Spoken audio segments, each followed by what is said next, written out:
Salut les amis, c'est Olivier. Alors je suis actuellement à Mohamedia, enfin au large de Mohamedia au Maroc, et il fait une chaleur de plomb, j'ai le soleil en plein dans la figure, donc désolé si je parle avec mes lunettes et j'espère ne pas terminer en homard à la fin de cette vidéo car je suis en train de devenir tout rouge, la peau cramée par le soleil. Alors je suis toujours dans la série sur l'efficacité et aujourd'hui j'aimerais te poser une question. D'ailleurs c'est peut-être l'un des enseignements les plus importants de cette série sur l'efficacité, enfin c'est ce que je dis presque à chaque fois, mais je pense que là c'est vraiment un sujet extrêmement important. Et je voudrais aujourd'hui te poser la question, alors tu peux répondre de chez toi, hein. Selon toi, qu'est-ce qui fait qu'un chrétien est mature? Qu'est-ce qui fait la maturité chrétienne? À quoi peut-on juger qu'une personne est spirituellement mature? Alors certains vous allez dire, ah, quelqu'un de mature c'est quelqu'un qui connaît bien la parole de Dieu. Quelqu'un va me dire c'est quelqu'un qui jeûne, c'est quelqu'un qui fait des veillées de prière. Quelqu'un va dire oui, un chrétien mature c'est celui qui évangélise et qui gagne beaucoup d'âmes au Seigneur. Eh bien mes amis, absolument rien de tout ça. Et ma réponse va te surprendre. Il y a des gens qui passent, ils doivent se poser la question, mais c'est qui ce mec qui parle à une caméra?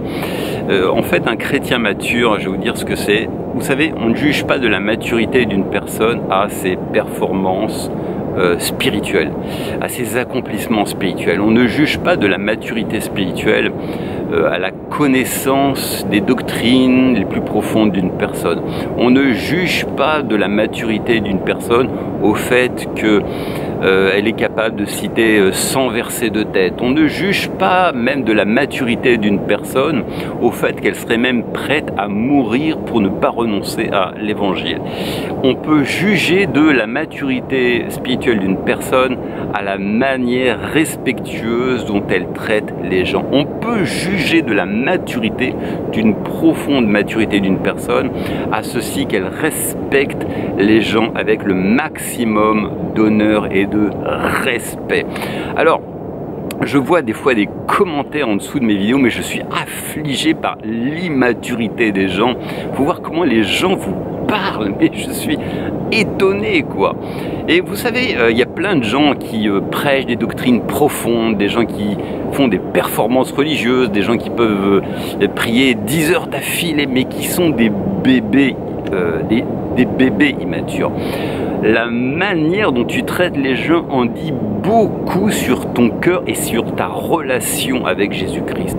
Peu importe tes performances, tes prouesses, peu importe que tu connaisses la Bible sur le bout des doigts, que tu jeûnes 40 jours par an, ça ne fait pas de toi quelqu'un de spirituellement mature. Une personne mature, c'est quelqu'un qui respecte les gens, c'est quelqu'un qui les honore. Et on peut voir aussi à la manière de parler d'une personne si elle a cette maturité et ce respect. Je lis des commentaires des fois en dessous de mes vidéos, alors notamment lorsque j'ai fait ma série sur l'eschatologie, sur la fin des temps, et il faut voir comment les gens sont immatures, comment les gens te parlent, ils te psychiatrisent, ils t'infantilisent, ils te rabaissent. Tu peux ne pas être d'accord, mais la manière dont tu parles en dit beaucoup plus sur qui tu es au fond de toi. Et peu importe à la limite que tu aies raison, tu peux avoir raison sur la forme, mais tort dans le fond. Et Dieu regarde au mobile, Dieu regarde à ton cœur. Peu importe que ta théologie te semble parfaite, te semble juste, rien que le fait de mal parler te disqualifie. Sur Internet, on voit même des soi-disant ministères de dénonciation. Ils passent leur temps pas disqualifier, mais à dénoncer des soi-disant hérésies. Alors, la plupart du temps, d'ailleurs, ces gens disent n'importe quoi, mais quand bien même elles auraient raison, le fait qu'elles soient animées par de mauvais mobiles les disqualifie. Je connais des gens qui ont des doctrines fausses, qui connaissent pas très bien la Bible, mais qui ont ce respect pour leur prochain. Et cela fait d'elles des personnes bien plus matures que certaines autres. Alors, il y a très longtemps, quand j'étais les premières années de ma vie chrétienne, je fréquentais une fille. En fait, on était un groupe de jeunes, et dans ce groupe de jeunes, eh bien, il y avait une fille qui était l'une des personnes les plus consacrées que je n'ai jamais rencontrées. C'est une fille qui pouvait se lever à 4 heures du matin tous les jours pour prier pendant 1 heure. Elle passait son temps à lire la Bible. Même quand on allait au bowling, elle emmenait sa Bible et elle passait son temps à la lire. On ne pouvait pas faire une sortie sans qu'elle prenne sa Bible et qu'elle la lise. Je suis parti dans une conférence en Angleterre avec elle, on était tous les deux. Parfois j'avais le dos tourné, je me retournais, elle était en train d'évangéliser quelqu'un. Elle passait son temps à lire des livres chrétiens, à lire sa Bible, à prier. Parfois elle avait l'air tellement spirituelle, elle était toujours les yeux fermés, la main au ciel, en train de louer le Seigneur. On avait l'impression qu'elle était tellement plus spirituelle que les autres et on se sentait minable à côté d'elle. Mais elle traitait, faut voir comment elle traitait les gens mais comme des moins que rien. Elle était infecte. Elle passait son temps à juger les gens, à leur dire qu'ils étaient des pécheurs. Elle était extrêmement moraliste, extrêmement légaliste. Alors autrefois c'était une fille qui était passionnée de heavy metal et elle utilisait le heavy metal. Bon, c'est passé de mode aujourd'hui, mais à l'époque le heavy metal, c'est une musique basée sur la provocation, sur la violence, et elle utilisait cette culture pour se couper du monde. Mais ensuite elle s'est convertie et elle a utilisé la Bible, les choses de Dieu, pour continuer à rejeter les gens. Elle était chrétienne, elle utilisait la Bible, les choses de Dieu, pour continuer à rejeter les gens. Et les gens même étaient choqués. Et on se demandait, mais est-ce que c'est moi qui ai un problème ou est-ce que c'est elle? Elle traitait les gens comme des moins que rien, elle les rabaissait, elle était dure, elle les culpabilisait, elle les jugeait. Parfois elle parlait en langue, mais on sentait plutôt de la vulgarité dans son parler en langue. Elle disait, on avait plutôt l'impression qu'elle disait des grossièretés, quoi. Et cette femme, elle a duré pendant des années, elle était comme ça, quoi. Et parfois j'ai assisté donc à des conférences avec elle, je la voyais en pleurs, elle pleurait, et je savais que le Seigneur était en train de travailler son cœur et cherchait à la reprendre. Malheureusement, cette fille n'a jamais changé. Alors au bout d'un moment, elle arrêtait d'insulter, de juger les gens. Il y avait tout ce côté extérieur démonstratif qui avait arrêté, mais elle continuait à rejeter les gens, mais elle les insultait pas, tout simplement elle les fuyait. Même si effectivement elle était moins légaliste, dans son apparence, elle continuait à vivre à l'écart. C'était une autre manière aussi de les rejeter. Mais cette fille n'a jamais changé et ça a duré pendant très longtemps. Et 20 ans plus tard, eh bien, j'ai appris que cette fille était suivie par des psychiatres, par des médecins. Elle prenait des antidépresseurs et plutôt que de changer son cœur, elle a continué dans ses mauvaises voies. Et un jour, eh bien, elle avait perdu même toute autonomie, donc elle avait dû quitter son appartement pour aller revivre chez sa mère. Et elle passait des journées entières devant le mur, à regarder le mur comme ça. Et un jour, donc, sa mère s'est absentée un week-end, elle l'a laissée seule et elle a retrouvé sa fille morte dans la cuisine. Quelle tristesse. Cette fille est devenue folle, elle a ouvert une porte à l'ennemi. Et finalement, ça a eu des conséquences aussi sur sa santé physique et cette fille est morte. C'était une fille qui était promue à de grandes choses. Et évidemment, c'est pas Dieu qui l'a tuée, oui, mais c'est elle qui a ouvert une porte à l'ennemi par son cœur endurci et elle a fini par perdre la vie. Donc mes amis, peu importe. Et donc tout ça, cette fille, en fait, c'était une fille qui battait des records dans la prière, qui battait des records dans la lecture de livres chrétiens, qui pulvérisait le record en termes d'études de la Bible. C'est quelqu'un qui évangélisait, qui priait beaucoup, qui donnait aussi beaucoup d'offrandes. Mais cette fille a manqué l'essentiel, le plus important, le respect, l'honneur de son proche. Et rien que cette simple chose l'a disqualifiée. Mes amis, peu importe vos performances religieuses, peu importe combien vous connaissez la Bible, combien vous êtes capable d'étudier les doctrines les plus profondes, si vous n'avez pas le respect, si vous ne parlez pas aux gens avec un maximum d'honneur, eh bien vous êtes disqualifié, vous êtes un bébé spirituel, vous êtes immature. Maintenant, lisez cette parole de l'apôtre Paul. Et quand je distribuerai tous mes biens pour la nourriture des pauvres, quand je livrerai même mon corps pour être brûlé, si je n'ai pas l'amour, cela ne me sert de rien. Paul disait que tu peux même mourir, être brûlé, crucifié, scier tout ce que tu veux pour la cause de l'évangile. Si tu n'as pas l'amour, tu n'as rien. Peu importe tes performances, peu importe tes jeûnes, tes veillées de prière, si tu n'as pas l'amour, tu n'as rien.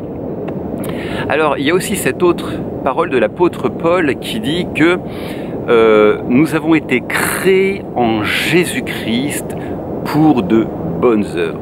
Mais ce qui est important aussi, c'est autant de noter ce que Paul ne dit pas que ce qu'il dit. Il ne dit pas que nous avons été créés pour de bonnes œuvres, mais il dit que nous avons été créés en Jésus-Christ pour de bonnes œuvres. Alors ça veut dire quoi être créé en Jésus? Eh bien c'est la recréation. C'est-à-dire que dès l'instant où nous acceptons Jésus-Christ dans notre vie, nous recevons sa nature. C'est ce que l'on appelle le fruit de l'esprit. La foi, la fidélité, la maîtrise de soi, la bienveillance, toutes ces choses. Et c'est ça, porter du fruit. Porter du fruit dans le Seigneur, c'est pas évangéliser, c'est pas étudier la Bible, c'est pas jeûner, c'est pas étudier les doctrines les plus profondes. Dieu s'en fiche de nos œuvres religieuses. C'est quoi donc cette œuvre en Jésus-Christ? Eh bien, et de bonnes œuvres. C'est quoi ces bonnes œuvres pour lesquelles nous avons été créés en Jésus-Christ? Eh bien, c'est tout simplement de manifester sa nature. Les bonnes œuvres en Jésus-Christ pour lesquelles nous avons été créés, c'est la foi, la fidélité, la douceur, la maîtrise de soi. Et lorsque vous étudiez ce passage, Galates 5, 22, eh bien vous apercevez que cela est écrit dans le contexte des relations, enfin en partie dans le contexte des relations fraternelles. C'est pas uniquement la foi en Dieu, mais c'est la foi en Dieu qui va changer le cœur de ton frère. Peut-être que ton frère t'énerve et t'es tenté de lui tordre le cou, mais tu as cette foi, le fruit de l'esprit, qui te dit, attends, aie foi en Dieu, en ce qu'il change ton frère qui t'énerve un peu. C'est quoi aussi la fidélité? Parce que le terme foi et fidélité, c'est le même mot, c'est le mot grec pistis, qui a un double sens. C'est de rester fidèle à ton frère, même si parfois il t'énerve. On parle aussi de la maîtrise de soi. La maîtrise de soi, ça veut dire quoi? Eh bien que tu ne t'emportes pas facilement contre lui, même si parfois tu as envie de l'égorger. Tu te maîtrises, tu ne lui rends pas nécessairement la monnaie de sa pièce. C'est ça la maîtrise de soi, c'est la douceur. Parfois tu as envie de l'égorger ton frère ou ta sœur, parce qu'il t'énerve, il tape sur les nerfs. Mais il y a la douceur en elle, en toi.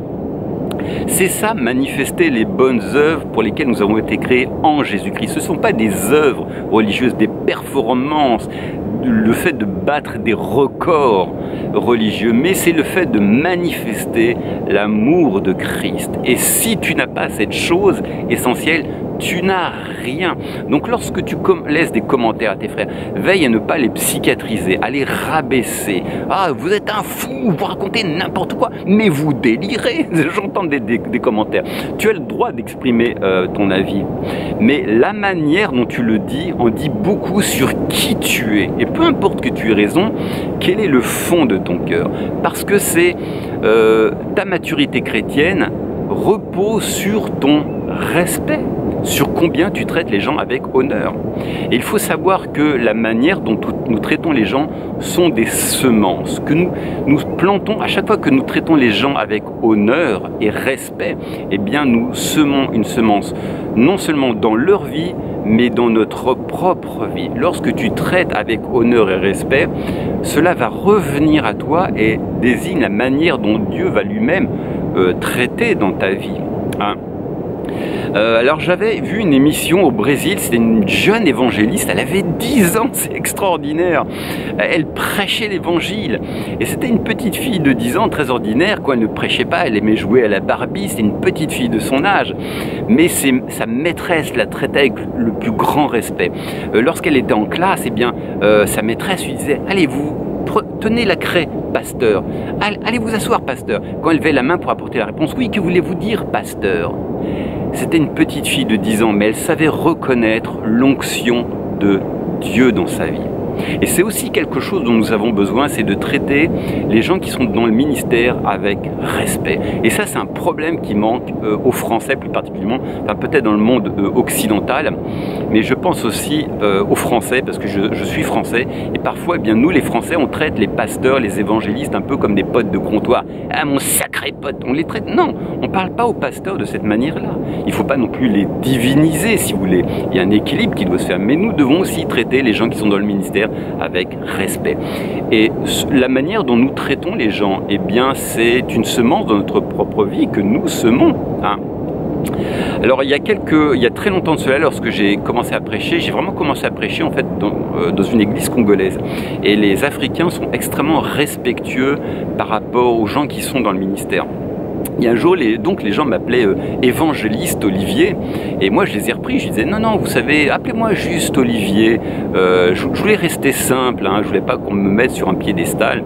Et le Seigneur m'a repris, il m'a dit Olivier, laisse-les t'honorer, laisse-les te sigler de évangéliste Olivier s'ils le veulent, parce que lorsqu'ils te respectent, je les bénis en retour. Donc ne les prive pas de cette occasion d'être bénis. Laisse-les te respecter et te montrer de l'honneur.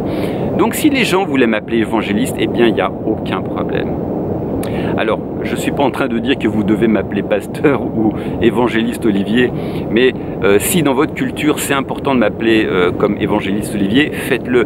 Mais ce que je veux dire par là, c'est que laissons les gens nous respecter. En tout cas, ce que je veux dire, c'est qu'il y a une bénédiction derrière le respect. Lorsque vous respectez, lorsque vous honorez les gens, eh bien Dieu vous honorera en retour. Nous avons besoin de ça, mes amis. Écoutez, j'ai encore plein de choses à dire, mais je suis tellement en train de cuire au soleil que je vais m'arrêter là. Je te donne rendez-vous pour une prochaine vidéo. Ciao!